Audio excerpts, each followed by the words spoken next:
Published 0219 EDT, the 5th of October 2017. Updated 0415 EDT, the 5th of October 2017. Multimillionaire mass murderer Stephen Paddock was eerily quiet when visiting a Texas gun store last year, the owner has revealed. Paul Peddle, owner of BS Guns in Garland, Texas, said that Paddock had entered his store several times but that on his most recent visit, in 2016, he was unusually quiet. He was like a ghost when he came in the shop, Peddle told WFAA. Very quiet. Snuck in, snuck out. Asked a few questions, talked to the gunsmiths, had a little repair done and he was gone. That stands in stark contrast to the happy and upbeat mood he displayed at a Nevada store just 1 week before he murdered 58 people and injured hundreds more.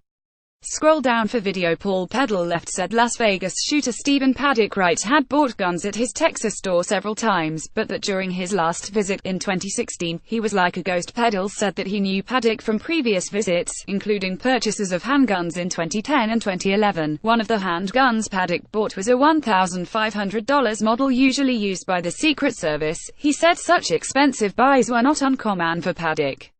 Peddle said Paddock quietly entered BS Guns, pictured, got his guns repaired and left. But he didn't raise any red flags. Peddle sighed, and while Paddock was quiet, Peddle said he hadn't seen any red flags. I'm not saying we could have caught it, but we know what to look for. We've been in business for 30 years, he said. There's certain things you ask for that we kind of go, that's not right.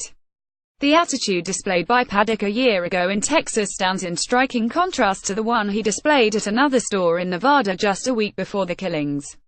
It was a normal day, Christopher Sullivan, who works at Guns Guitars in Paddock's hometown of Mesquite, told the Spectrum of Paddock's September 28 visit. He came in and filled out his paperwork, went across the street, did some shopping at Walmart, came back, shook my hand, said have a great day, and out the door he went.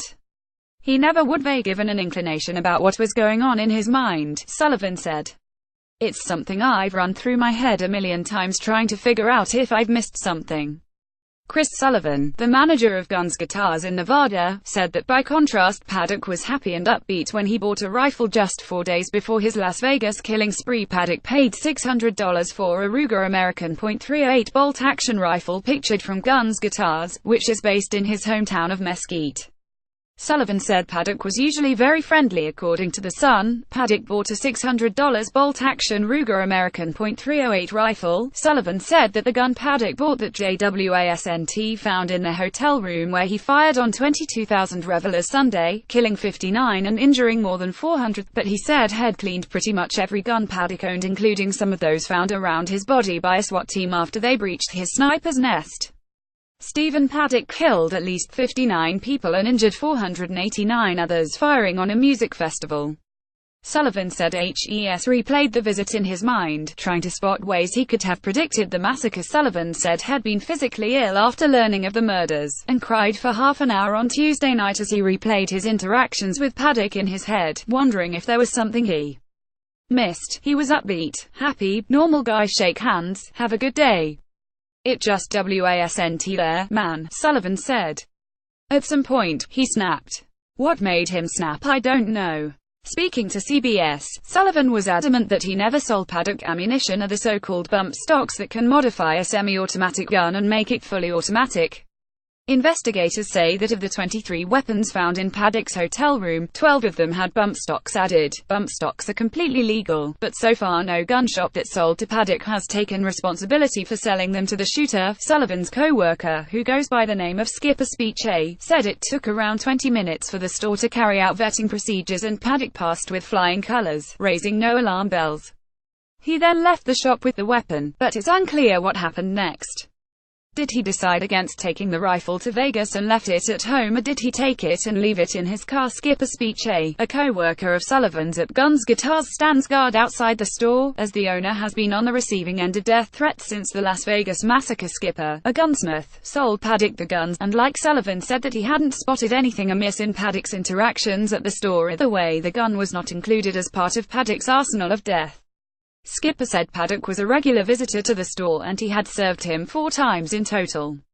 The gunsmith was a bodyguard for Nevada cattle rancher Cliven Bundy, and was involved in the infamous 2014 Bunkerville Ranch standoff.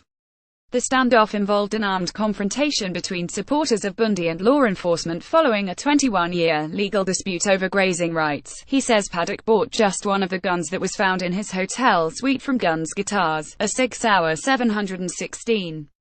Skipper Wright is Nevada cattle rancher Cliven Bundy's left former personal bodyguard and was involved with the infamous 2014 Bunkerville Ranch standoff. The Swiskerman-made rifle fires large-caliber 7.62 mm rounds, and is a highly accurate weapon from the AR-10 range of guns. These weapons usually sell for around $3,500, but a week before the attack he dropped into the store just 2 miles from his home in a retirement community and admired the Ruger rifle he would later also buy. Skipper said he came in a week earlier and says, "Hey, do you remember me? I'm Steve Paddock," and I said, "I've got some money for you," because we sold one of his guns. So I go to the safe and pull out the envelope, and HES looking around and says, "Hey, what's that rifle there?" and points out the Ruger. A photo leaked Tuesday showed Paddock's body after he committed suicide in the hotel room head fired on civilians from. There also appears to be a letter on the table in Red Circle, although on Thursday police said no suicide note was found. Paddock fired on 22,000 people at a nearby music festival with 23 guns. Magazines can be seen stacked on the right. Paddock bought just one of the guns that was found in his hotel suite from Guns Guitars, a 6-hour 716. He says HES not going to buy it, he'll think about it, so I give him the money and he goes. Then a week later, on the 28th, he came in again and bought it for $600. He never said what he was going to use it for. He was a normal guy, a typical customer. There was never any red flags, nothing to raise concern. If he had acted unusually or suspiciously in the store, I wouldn't have sold him the rifle. The worker said Paddock's girlfriend, Marilu Danley, who police named a person of interest in the case, also came into the shop once, but nothing seemed amiss. He didn't say anything about why he wanted to buy the rifle. We actually had one of his rifles on consignment hanging on the wall. He would buy something and bring it back. He brought a handgun to us before. We would buy back from him. He passed all the vetting procedures. He has no criminal record. No one can understand why this happened. Skipper, who said Paddock had bought 3 other guns from the shop in the past, none of which were used in the shooting, says Mesquite is awash with gun enthusiasts like Paddock. It's a small town, but there's a lot of retired cops, former military guys, ex-government spooks. They're all carrying. The worker said he was drinking in a bar on Sunday night when he watched the horror unfold on TV. At 2 a.m. he received a call from a friend in the FBI who wanted to run a name by him. When he heard Stephen Paddock, Skipper was shocked. As soon as he said the name, I knew who he was, because I had only served him a few days earlier, he recalled. A horrifying video has emerged, showing dozens of lifeless bodies scattering the Las Vegas field where Stephen Paddock killed 58 on Sunday. You know, he liked country music, so then I'm thinking he must have been after someone he knows. That was my first thought.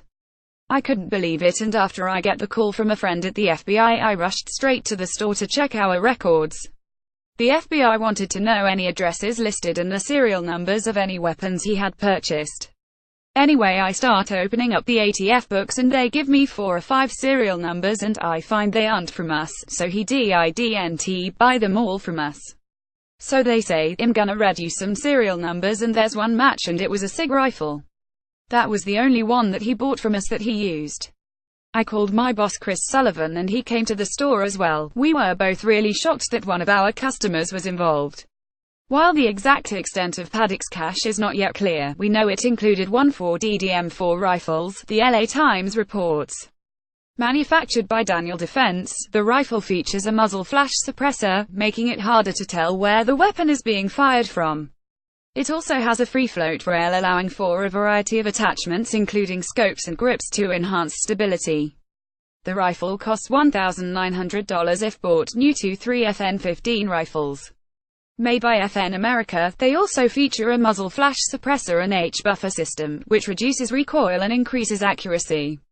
FN-15 refers to a series of rifles, rather than a specific weapon, which range from smaller carbines to replicas of the military-issue M16.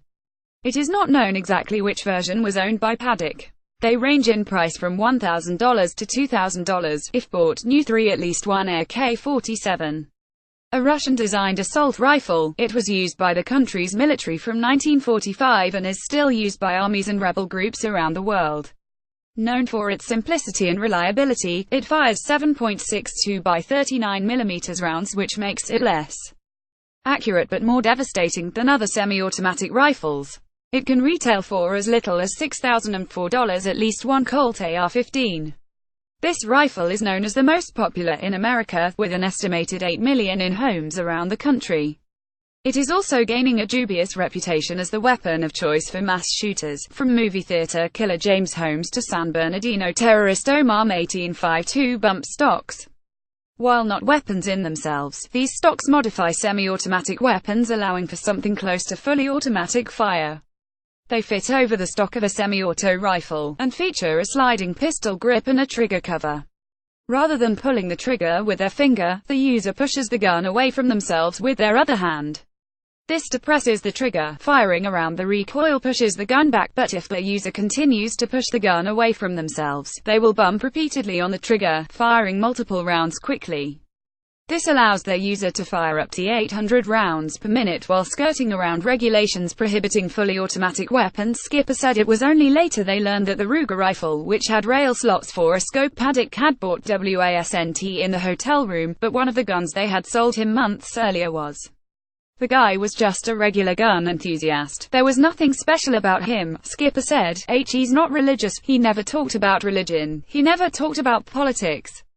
The worker said Paddock's girlfriend, Marilou Danley, who police named a person of interest in the case, also came into the shop once.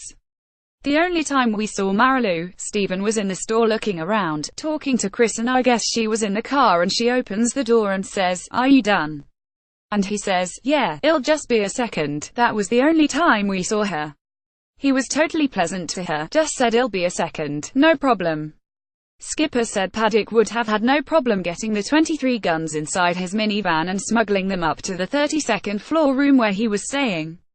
Paddock left the shop after buying the mystery weapon, but it's unclear whether he left the rifle at home pictured or in his car. He was a smart guy. He's not going to be caught going into the hotel with the weapons, Skipper said. The Vegas casinos have firearms safes, so if you are traveling and have a handgun, they'll tell you, well, lock it in the safe because they don't want guns in the lobby, but they're not going to put you through a metal detector. Guns and Guitars staff have been inundated with death threats by phone and email, and Sullivan has reported them to the police. We're taking screenshots and forwarding emails to the FBI and to Las Vegas Metro, said Skipper. The store opened its doors on Wednesday for the first time since the tragedy and brought in extra security to man the entrance. As a temporary precaution, it also introduced a new policy banning loaded firearms from being brought inside.